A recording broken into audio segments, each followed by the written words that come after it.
जय हिंद साथियों। यदि आप भी बड़े बड़े वीडियो और मैराथन के चक्कर में पड़े हुए हैं तो पहले भी आप फेल हुए हैं और आगे भी फेल होते जाइएगा। इस वीडियो में हम बात करने वाले हैं कि सीटेट में जो बचे आखिरी के 7 से 10 दिन हैं, उन 7 से 10 दिनों में आपको कैसे तैयारी करनी है, किस चीज को पढ़ना है, किस चीज को नहीं पढ़ना है, किसको अवॉइड करना है और कौन से ऐसे तरीके हैं। आप तरीका बदलिएगा, आपका परिणाम ऑटोमेटिक आ जाएगा। कौन सा तरीका से आपको पढ़ाई करना है आखिरी के 10 दिन में, यदि आपने अभी तक कोई भी प्रिपरेशन नहीं किया है। और यकीन मानिए, हम भी जब अपने समय में प्रिपरेशन किया था तो बिना किसी मैराथन के आपको सबसे पहले सीटेट के सिलेबस को समझना पड़ेगा, सीटेट के नेचर को समझना पड़ेगा कि सीटेट आपसे क्या डिमांड करती है। और वो सारी गलतियां जो अभी आप कर रहे हैं, अगर आप आने वाले अगले 10 दिन में वो सारी गलतियां नहीं करते हैं तो उन सभी का आपका खामियाजा भुगतना पड़ेगा आपको अपने एग्जाम हॉल में। और जब आप एग्जाम दे के निकल रहे होंगे तो ये वीडियो आपको याद आएगा कि जो बताया था वो नहीं किया और इसी वजह से आज आपका रिजल्ट जो है गड़बड़ हो गया। तो चलिए बिना किसी देरी के हम इस वीडियो को शुरू करते हैं और आपको बताते हैं वो सारी फॉल्ट जो आपको आखिरी के 10 दिन में नहीं करना है और आपके तैयारी को किस तरीके से करना है, जो कम समय में आपके जो इम्पोर्टेंट चीज है जो एग्जामिनेशन में पूछे जाते हैं सीटेट के, वो आसानी से मिल जाए। तो हमने लिखा है कि अंतिम 7 दिनों की रणनीति क्या है। तो सबसे पहले आप जो है, यदि अभी तक आपकी कोई प्रिपरेशन नहीं हुई है तो पहले आप अपने एग्जाम के नेचर को समझिए। आपका एग्जाम जो होता है वो क्या होता है, तो वो एग्जाम आपका होना है 7 और 8 फरवरी को। ठीक है, अभी से मुश्किल से 10 दिन का समय बचा है। दूसरी बात, एग्जाम का नेचर समझिए। तो आपका एग्जामिनेशन होगा ऑफलाइन मोड में, है ना। ऑफलाइन मोड में OMR सीट पे होगा, है ना। और आप लोग क्या कर रहे हैं, पहली गलती आप क्या कर रहे हैं कि पहली गलती आप कर रहे हैं कि आप मॉक टेस्ट लगा रहे हैं, है ना। मॉक टेस्ट लगा रहे हैं क्या, ऑनलाइन मॉक टेस्ट लगा रहे हैं ऑनलाइन।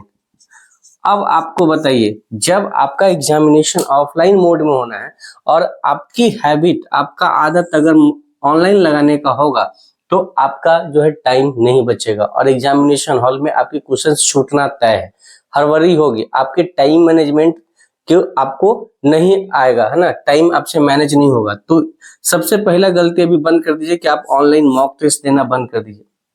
प्रीवियस ईयर क्वेश्चन का कोई बुक उठाइए और 150 नंबर का 150 जो पूरे 150 का सेट है उसको ऑफलाइन मोड में लगाना शुरू करिए, है ना, पेन पेपर पर। और साथ साथ OMR सीट के साथ, OMR सीट आपके मार्केट में मिल जाएंगे। OMR सीट में आप गोला के साथ भरना और उसी के अकॉर्डिंग आप तैयारी करिए। साथ ही साथ 2.5 घंटे का टाइमर लगा के, ठीक है। आप जो बड़े बड़े मैराथन देख रहे हैं, मैराथन, तो आप ये बताइए, आपके पास समय है 10 दिन का। एक मैराथन 4 से 5 घंटे का होता है और 4 से 5 घंटे में कितने क्वेश्चंस होते हैं, 30 क्वेश्चंस, 25 क्वेश्चंस होते हैं। उससे आपका काम नहीं बनने वाला है। ऐसे 4 से 5 घंटे में आप 2 मॉक टेस्ट लगा लेंगे, आप ऑफलाइन का 2 सेट लगा लेंगे, प्रीवियस क्वेश्चन का 150 क्वेश्चन का। तो आपको तरीके बदलने हैं। आपको अगर तरीके से पढ़ेंगे तो आखिरी 10 दिन में बहुत समय होता है आपके एग्जामिनेशन को निकालने के लिए। सबसे पहले आप जानिए सिलेबस, आपको पता ही होगा। सिलेबस नहीं पता है तो यूट्यूब चैनल पर आपको सिलेबस मिल जाएगा, सिलेबस पता कर लीजिए। दूसरा काम करिए कि आप सब्जेक्ट वाइज इम्पोर्टेंट जो है टॉपिक का हमने वीडियो दिया है, बस इम्पोर्टेंट टॉपिक को आप पढ़िए। उतना भी टाइम नहीं है तो बस सिर्फ और सिर्फ आपका एक ही एग्जाम रिजल्ट आपको दे सकता है, वो है आपका PYQ यानी प्रीवियस ईयर क्वेश्चन। बहुत सारे ऐसे बच्चे हैं जो अभी भी PYQ को नहीं लगा रहे हैं, वो सिर्फ और सिर्फ मॉडल प्रैक्टिस सेट पे और मैराथन के पीछे पड़े हुए हैं। और ये मैराथन जो है आपका रिजल्ट खराब कर देगा। उस दिन आपको ये चीज याद आएगा कि कोई PYQ के लिए कितना बोल रहा था। तो PYQ मस्ट है, क्योंकि मैं भी वही बताता हूँ जो हमने अपने तैयारी के समय में किया था और हमें भी कोई 4 से 5 महीने का समय नहीं मिला था, हमें भी 10-15 दिनों का ही समय मिला था।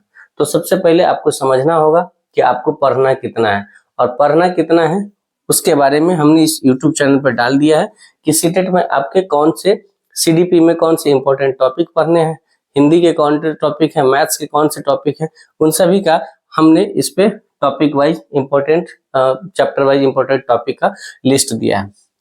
ठीक है, तो ये वहां से आप फाइंड आउट कर लीजिए। आपको तैयारी करनी है 100 प्लस की, है ना। 100 प्लस की तैयारी करेंगे, 90 नंबर आ गया तो बहुत अच्छा है। अगर आप किसी कैटेगरी से बिलोंग करते हैं तो 82.5 चाहिए, जो 82 नंबर भी हो जाएगा तो आप पास कर जाएंगे। और सीटेट एग्जामिनेशन को आपको बस पास करना है। आप तो सबसे पहले तो आप क्या करेंगे, ऑनलाइन टेस्ट लगाना बंद करेंगे, ऑफलाइन मोड में आप टेस्ट लगाएंगे 150 क्वेश्चन का विथ OMR शीट। तो यहाँ से आपका टाइम मैनेजमेंट हो जाएगा और मैक्सिमम बच्चे का जो टाइम की वजह से क्वेश्चन छूट जाते हैं उसमें हैबिट होगा। दूसरी बात आपको पता होना चाहिए कि अगर आपका पेपर 1 है तो आपके सेकेंड शिफ्ट में एग्जाम होगा, ठीक है, सेकेंड शिफ्ट में। और पेपर अगर 2 है तो उल्टा हो गया, अब ये फर्स्ट शिफ्ट में एग्जाम होगा। तो जब आप एग्जाम दे रहे होंगे, जब आप मॉक टेस्ट लगा रहे होंगे, तो आप उसी समय में मॉक टेस्ट का प्रैक्टिस करेंगे जिस समय आपका एग्जाम है। यदि आप पेपर 1 दे रहे हैं तो मॉर्निंग शिफ्ट में 2.5 घंटे का टाइमर लगाएंगे और OMR के साथ बैठकर आप उसको सॉल्व करेंगे। और आप देखेंगे जब इसको आप अगले 10 दिन तक करेंगे, आपका स्पीड भी बढ़ेगा, एक्यूरेसी भी बढ़ेगा। जैसे ही आप एंड में आप 150 क्वेश्चन का सेट लगा देते हैं, आंसर शीट से मिलाएंगे, जहां जो गलती होगा बैक साइड में एक्सप्लेनेशन में देख लेंगे, तो मैराथन से कई गुना ज्यादा आप अच्छे से जल्दी समझ पाएंगे। हाँ, जहां फंसेंगे, जहां पर जो तथ्य या जो आपको वाक्य समझ में नहीं आएगा उसको आप यूट्यूब पे छोटे समरी टाइप की वीडियो में देख के आसानी से कर लेंगे। तो दूसरी बात यह है कि पेपर का जिस टाइमिंग में आपका पेपर होना है उस टाइम में ही एग्जामिनेशन देने का प्रयास करिएगा, ताकि अगर आपका आदत अभी खराब है, जैसे सपोज करिए आपका सेकेंड शिफ्ट में एग्जाम है ना, सेकेंड शिफ्ट में एग्जाम है और आप क्या करते हैं, दोपहर में सो जाते हैं, तो अगले 10 दिन में ये आपका आदत जो है बदल जाएगा। क्योंकि एग्जामिनेशन आपका दोपहर के समय होगा और आपको आदत रहेगा सोने का, तो आप एग्जामिनेशन अच्छे से नहीं दे पाएंगे, माइंड आपका डिस्टर्ब रहेगा, सोने के लिए व्याकुल रहेगा, तो आप अच्छे से एग्जामिनेशन नहीं दे पाइएगा। देखिए, तैयारी सब कुछ करता है, लेकिन तैयारी में जो गलतियां होती है वही आपका रिजल्ट तय करता है। तो गलतियों को अगर सुधार लेंगे तो 10 दिन बहुत समय है और उसको आसानी से आप निकाल लेंगे। तो अगर इस तरीके से आप तैयारी करते हैं, सबसे पहले आप जो सबसे बड़ा गलती करते हैं वो मॉक टेस्ट आप ऑफलाइन लगाना शुरू करिए, OMR के सीट के साथ, टाइमर के साथ, और उस समय में लगाइए जिस समय में आपका एग्जाम होना है। दूसरी बात कि आप उतना ही चीज का प्रिपरेशन करिए जो इम्पोर्टेंट टॉपिक है ना। और इम्पोर्टेंट टॉपिक के बारे में हमने बता दिया है कि आपको टॉपिक जो है चैप्टर वाइज या सब्जेक्ट वाइज आपका इम्पोर्टेंट टॉपिक मिल जाएगा। बस उतना ही का आपको प्रिपरेशन करना है, उससे ज्यादा आपको नहीं करना है, ठीक है। तो अगर इस तरीके से, अब अंत में आपका एक ही उपाय है, PYQ के अलावा आपको किसी पे भी रियलाइज नहीं होना। अगर टॉपिक वाइज भी किसी का टेस्ट या मॉक टेस्ट लगा रहे हैं तो आप PYQ लगाइए, सिर्फ और सिर्फ PYQ। आप समझ रहे हैं, 2011 से लेके 2025 तक यानी 14 सालों का अगर आप प्रीवियस ईयर क्वेश्चन लगा लेते हैं तो इससे बाहर कोई क्वेश्चन आने वाला है? नहीं आने वाला है। और इस चैनल पे भी हम छोटे छोटे शॉर्ट्स के माध्यम से आपको जो इम्पोर्टेंट टॉपिक है, जैसे आपकी जीन पियाजे हो गए, लेव वाइगोत्स्की हो गया, आपके कोहल वर्ग का जो नैतिक सिद्धांत है ना, बहुबुद्धि सिद्धांत है, इन सभी के बारे में शॉर्ट्स वीडियो के माध्यम से हम देने का प्रयास करते हैं। साथ ही प्रयास करेंगे कि कल से जो है आपको मैथमेटिक्स का जो 30 क्वेश्चन का सेट है उसका भी आपको वीडियो मिलता रहे। तो आई होप कि आप अगले 7 दिन तक इतना करते हैं। क्योंकि तैयारी तो सब लोगों ने किया होगा, लेकिन जो गलतियां आप लोग कर रहे हैं उस गलतियों को अगर आप सुधार लेंगे, यानी पढ़ने के तरीकों को चेंज कर लेंगे, तो आपका रिजल्ट ऑटोमेटिक हो जाएगा।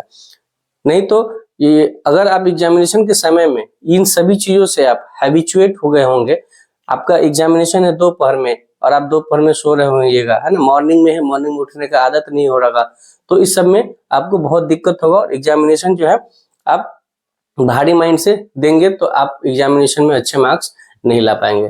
तो आई होप कि आपको समझ में आया होगा कि अगले 10 दिन तक आपको किस तरीके से तैयारी करना है।